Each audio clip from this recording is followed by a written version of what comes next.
cerahku, matahari bersinar, ku gendong tas merahku di pundak. Selamat pagi semua, ku nantikan dirimu di depan kelasmu, menantikan kami.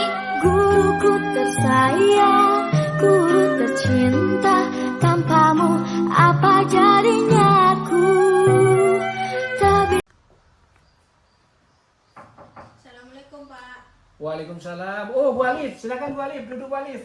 Ya, terima kasih Pak Amir. Dari mana Bu Alif? Ini Pak baru selesai mengajar dari kelas. Oh, iya. Bu Alif ya, WA saya ya Ya, kemarin. kemarin sempat WA. Ini saya sebenarnya butuh temen ngobrol Pak. Oh, Ya, iya, kelihatan kalau wajah Bu Alif itu dari luar itu kok auranya kok lain. Apa ada masalah dengan siswa atau apa gitu. ya. Oh, tapi ini Bu, sebelum ini air dulu Bu. Oh ya, terima kasih Pak Amir. Ya. Gimana Bu Alif? Gimana? Ayo. Gini, sebenarnya ini cuman curhatan biasa aja ya Pak ya. Oh iya.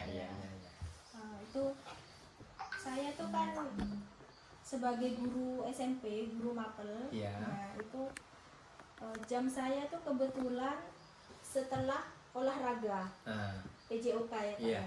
Nah, ketika saya masuk kelas di jam saya sendiri, itu ternyata beberapa kali saya menemukan kelas itu kosong. Maksudnya ada beberapa siswa tuh yang keluar. Ternyata setelah saya selidiki, setelah jam pelajaran PJOK, beberapa siswa itu ada di kantin. Oh, gitu. Nah, permasalahannya seperti itu Pak Amir. Jadi saya menemukan masalah, kenapa kok sampai beberapa kali tuh siswa langsung ke kantin gitu. Jadi Bu Alif punya masalah terkait siswa yang tidak langsung masuk ke kelas pada saat pergantian jam pelajaran setelah kegiatan pelajaran olahraga. Iya. Sudah berapa kali ya Bu Alif ya? Ya, Sudah berapa sudah kali? lebih dari 2 kali Lebih Bapak. 2 kali anak tersebut tidak langsung bergegas untuk apa ya, mempercepat untuk ganti Ya. baju untuk mengikuti kegiatan pembelajaran berikutnya di kelas. Malah Nah.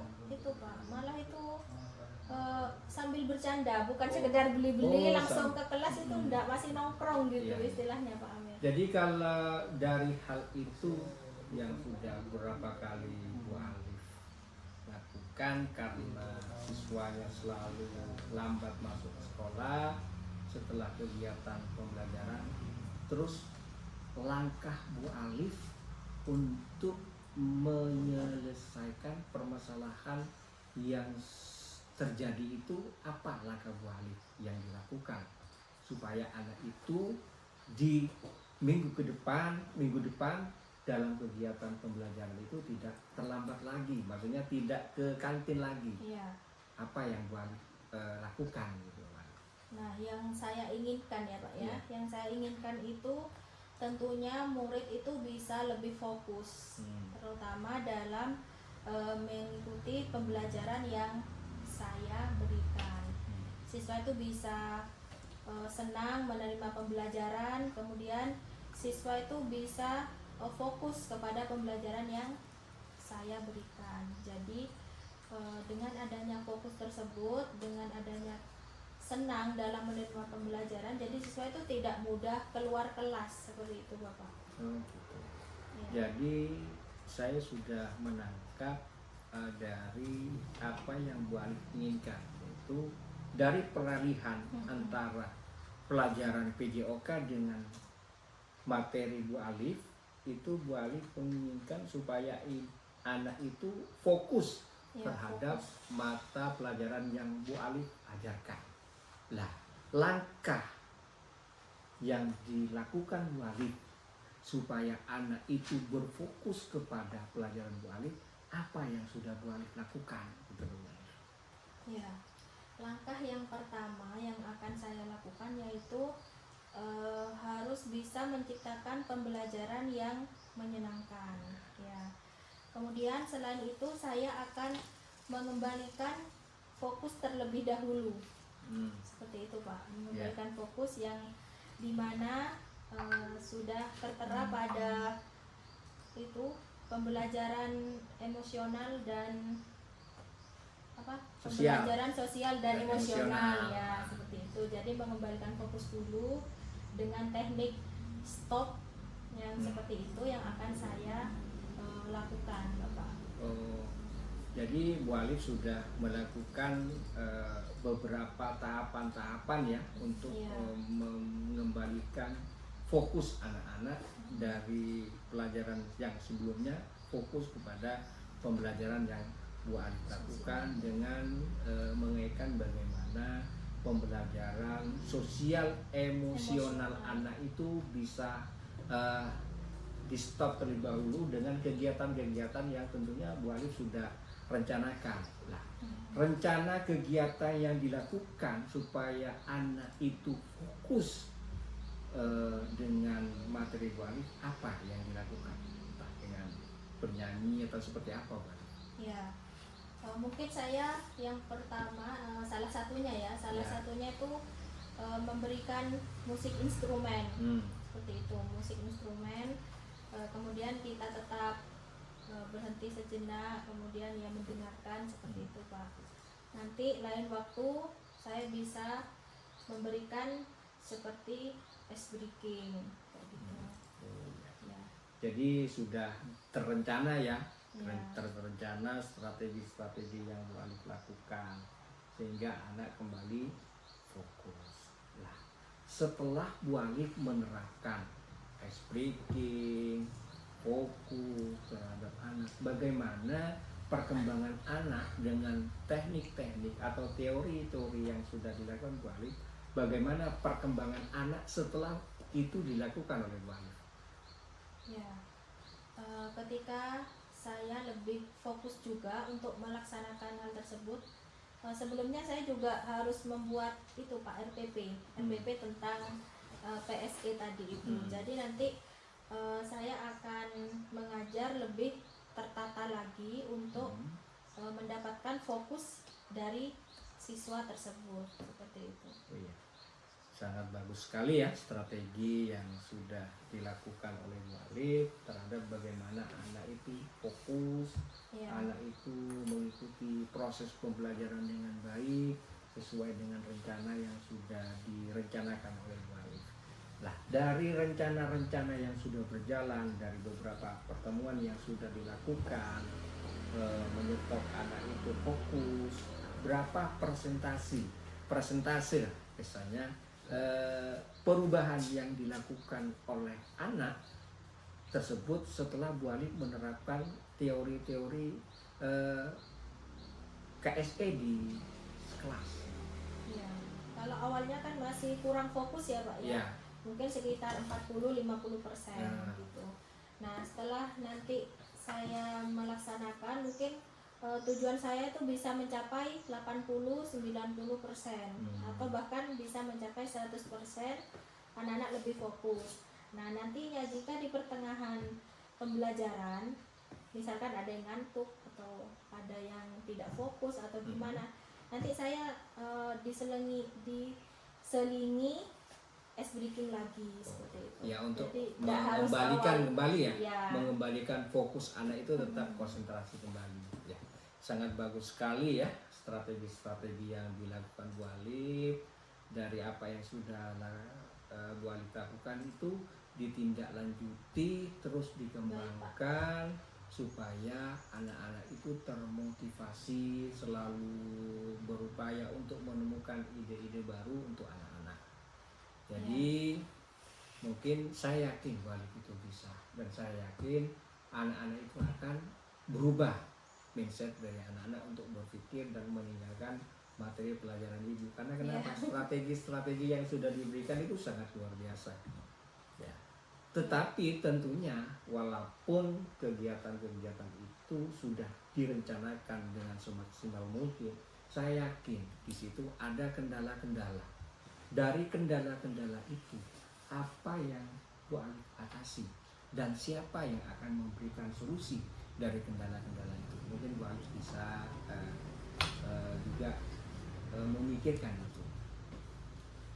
Ya, kendalanya sebenarnya tidak terlalu itu ya Pak ya. Ya. Kendalanya itu hanya mempersiapkan lebih maksimal untuk RPP-nya itu Pak. Jadi saya tuh harus berencana membuat RPP lebih baik. Kemudian nanti kita bisa maksimalkan di dalam kelas. Itu sebenarnya cuma hambatan sedikit saja, bukan gangguan, hambatan saja. Nah, nanti saya juga butuh butuh kolaborasi juga dari teman sejawat untuk bisa membantu saya dalam menyelesaikan aksi yang akan saya laksanakan di kelas seperti itu. Wah, sangat luar biasa sekali ya Bu Alif ya, perlu diapresiasi nih. Mudah-mudahan semangat dan juga teori-teori dan praktek-praktek yang sudah dipraktekkan di sekolah itu bisa dikeluarkan kepada teman-teman sejawat di sekolah kita Bu Alif, sehingga permasalahan-permasalahan yang terjadi itu bisa kita atasi. Itu Bu Alif. Ya Bapak, terima kasih atas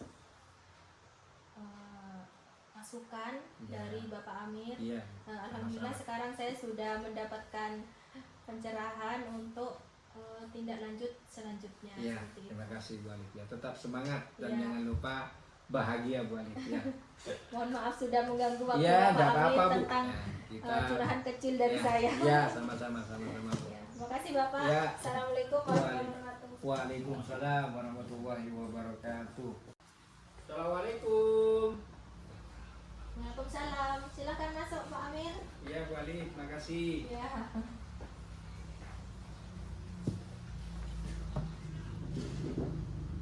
Bagaimana Pak Amir? Sehat? Alhamdulillah. Mohon maaf ini Bu Alif, Ya. saya sebenarnya sudah berencana beberapa hari yang lalu ingin bersilaturahim ke Bu Alif terkait dengan permasalahan yang dihadapi oleh anak didik saya di sekolah. Ya.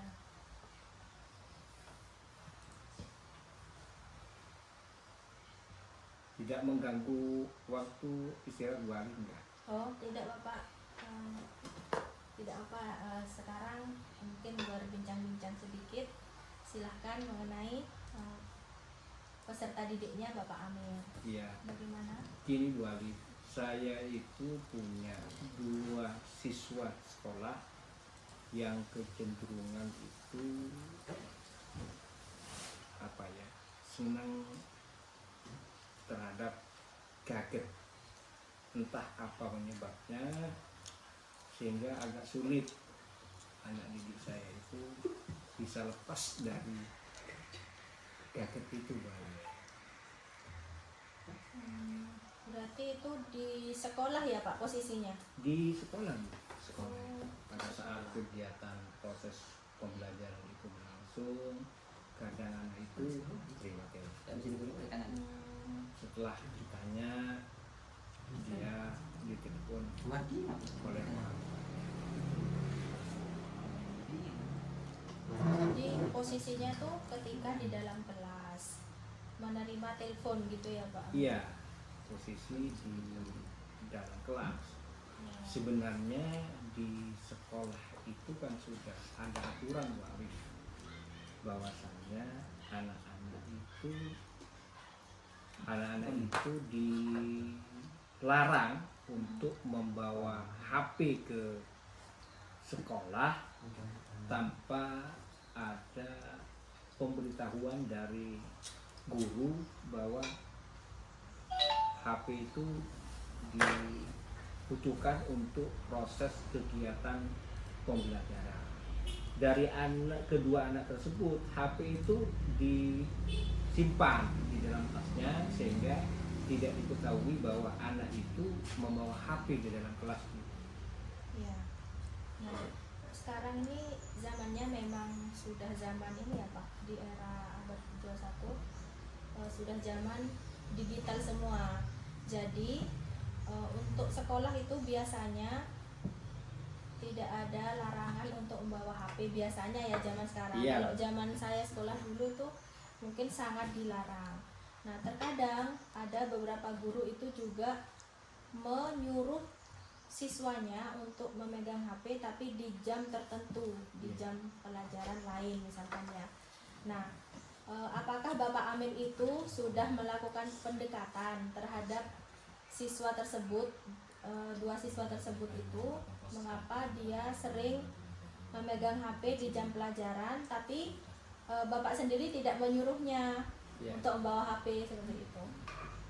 Dari apa yang kejadian waktu hari itu Bu, akhirnya saya memang mencoba mendekati kedua anak tersebut, menanyakan secara langsung, tapi anak itu saya panggil, tidak langsung saya tegur. Pada saat dia membawa HP, dia menelpon, dimana dengan alasan orang tuanya tidak langsung saya tegur, tapi saya panggil, dimana udah ada teman-teman yang lain, saya panggil, saya tanyakan apa alasan anak tersebut membawa HP tanpa ada perintah dari gurunya untuk membawa HP ke dalam kelas.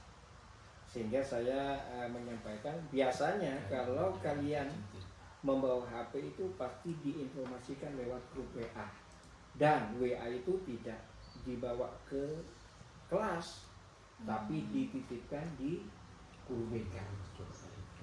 Jadi kedua anak tersebut menyampaikan, memang saya Pak setiap hari membawa HP ke sekolah memang, dan tidak dititipkan di guru BK karena memang saya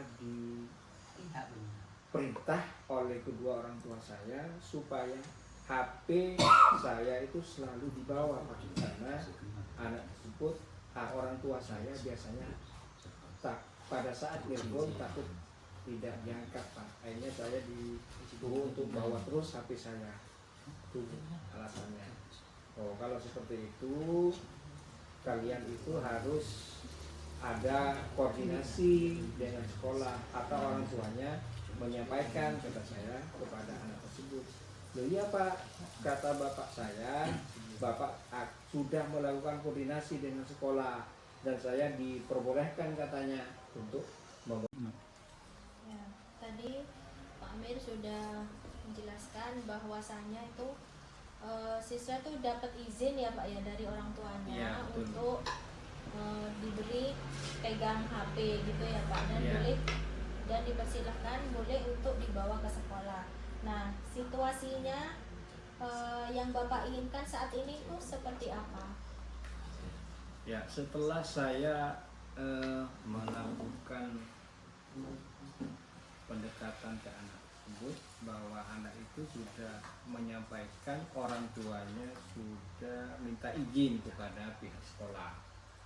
Akhirnya untuk memastikan informasi yang disampaikan oleh anak itu benar dan tidaknya, akhirnya saya melakukan koordinasi dengan pihak kepala sekolah, di mana kepala sekolah menyampaikan bahwasanya belum ada pemberitahuan dari orang tua anak tersebut bahwa anak itu diizinkan untuk membawa HP, karena kata bapak kepala sekolah disampaikan kepada saya bahwasanya sudah tertuang dalam keputusan tata tertib sekolah bahwa anak itu tidak diperkenalkan membawa HP ke kelas tanpa ada perintah dari salah satu guru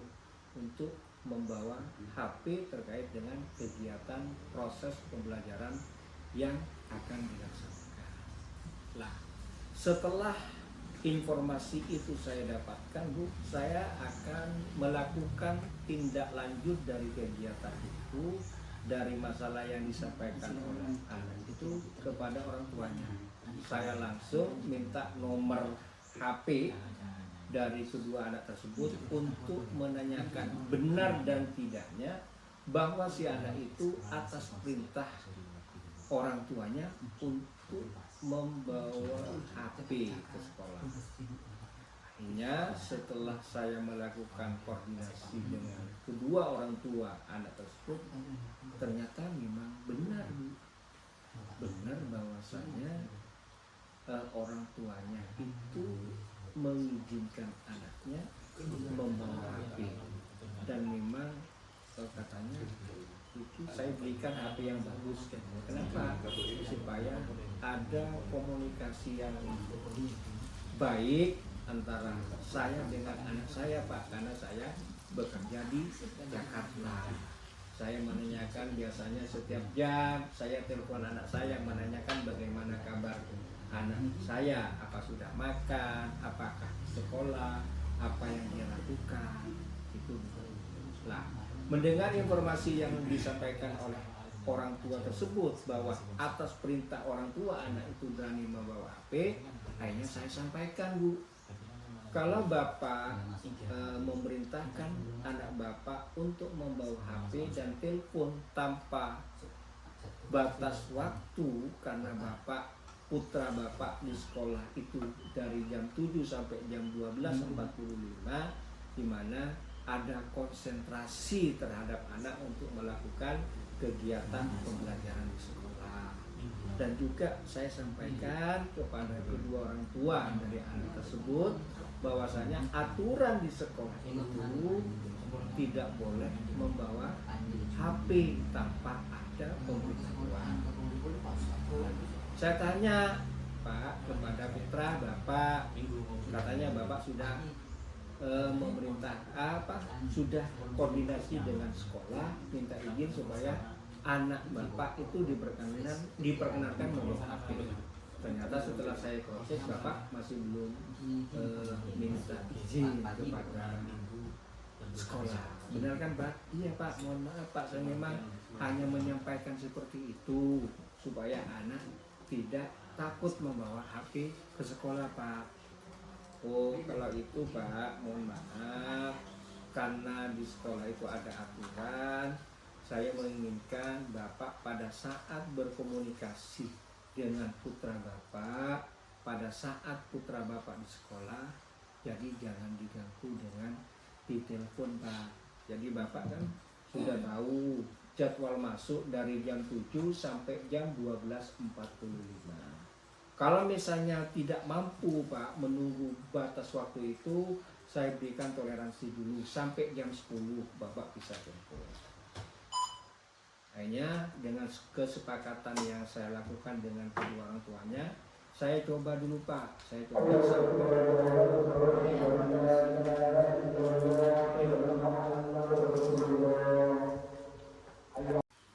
Jadi dengan kesepakatan itu akhirnya orang tuanya mau. Itu yang sudah saya lakukan tahapan-tahapan supaya anak itu tidak kecenderungan selalu bermain HP dengan alasan orang tuanya. Ya, jadi Bapak Amir sudah berusaha menghubungi orang tua itu ya, Pak, ya, Sudah menanyakan dan lain-lain ya. Ya. Nah, di posisi Bapak sekarang, kira-kira dari skala 10% sampai 100%, kira-kira Bapak berada di posisi berapa? Kalau pada saat ini setelah saya melakukan koordinasi pendekatan dengan kedua orang tuanya, ya sekitar 80% sudah tercapai, Bu. Karena kenapa? Yang biasanya anak itu di kelas sering terima telepon setiap 1 jam sekali, akhirnya sekarang sudah bisa mampu ke jam 10 seperti apa yang sudah saya sepakati dengan kedua orang tua tersebut. Tapi saya tidak tinggal diam, Bu. Saya menginginkan anak didik saya yang 2 itu harus bisa lepas dengan kecenderungan HP dan telepon dari kedua orang tua selama jam pembelajaran di sekolah.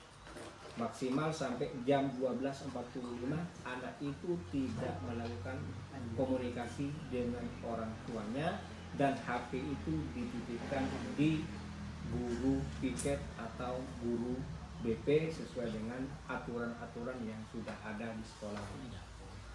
Ya, lalu apakah ada hambatan atau gangguan yang dapat menghalangi Bapak dalam meraih tujuan yang Bapak Amir?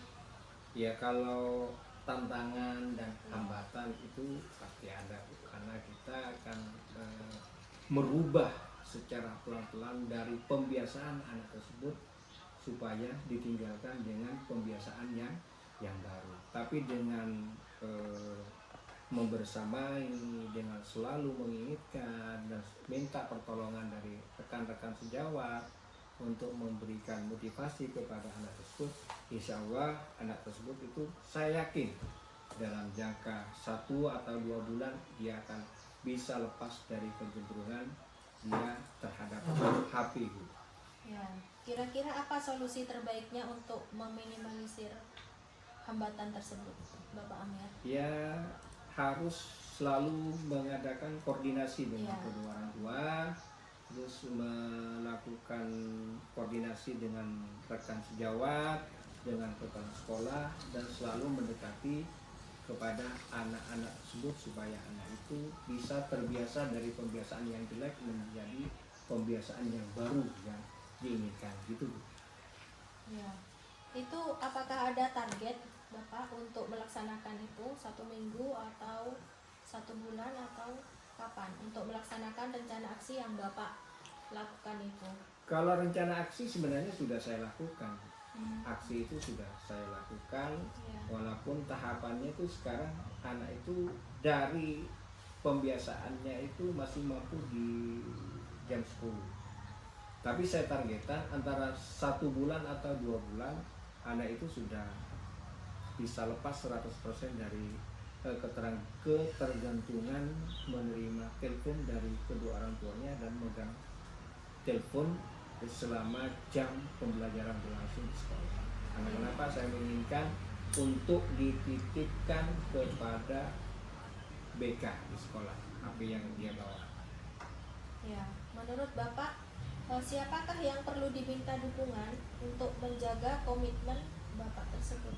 Ya, pasti satu orang tua, karena dia sebagai yang tahu bagaimana potensi anak. Yang kedua, kepala sekolah.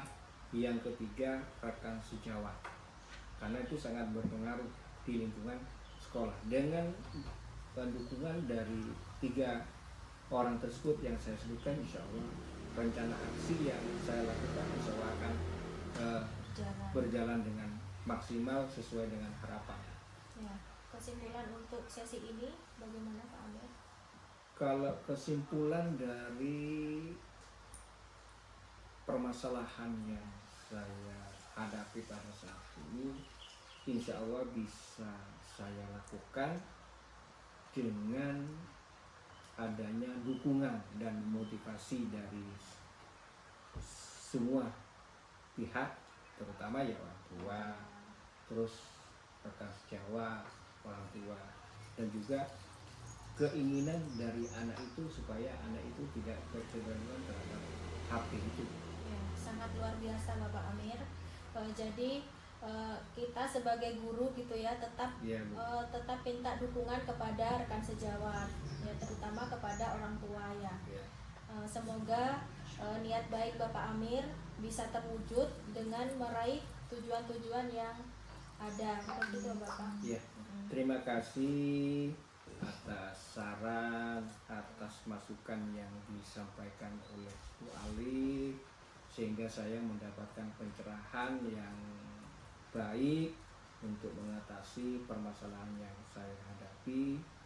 Terima kasih juga atas waktu yang sudah diluangkan. Mohon maaf Bu Alif sudah mengganggu. Saya ucapkan banyak terima kasih. Saya mohon maaf, pamit Bu Alif karena sudah agak siang ini, masih mau jemput anak saya di sekolah. Terima kasih Bu Alif. Assalamualaikum. Waalaikumsalam warahmatullahi wabarakatuh. Assalamualaikum warahmatullahi wabarakatuh. Saya sebagai pengamat terhadap Bapak Amir dan Bapak Sutikno, tadi sudah disebutkan oleh Bapak Amir permasalahannya seperti apa. Kemudian Bapak Tipno juga menyampaikan permasalahannya seperti apa. Nah, di situ sudah tertera solusi-solusi yang sudah disebutkan oleh masing-masing coach. Nah, nantinya kita sebagai guru, tentunya saya sebagai pengamat juga tetap membutuhkan kolaborasi sesama teman sejawat, kepala sekolah, dan terutama kepada orang tua untuk mendidik siswa kita lebih baik lagi, sesuai dengan tadi yang sudah disebutkan Bapak Amir tentang filosofi Ki Hajar Dewantara, di mana kita harus wajib menuntun siswa kita untuk menjadi keselamatan di pembelajaran dan di kehidupan yang nyata seperti itu.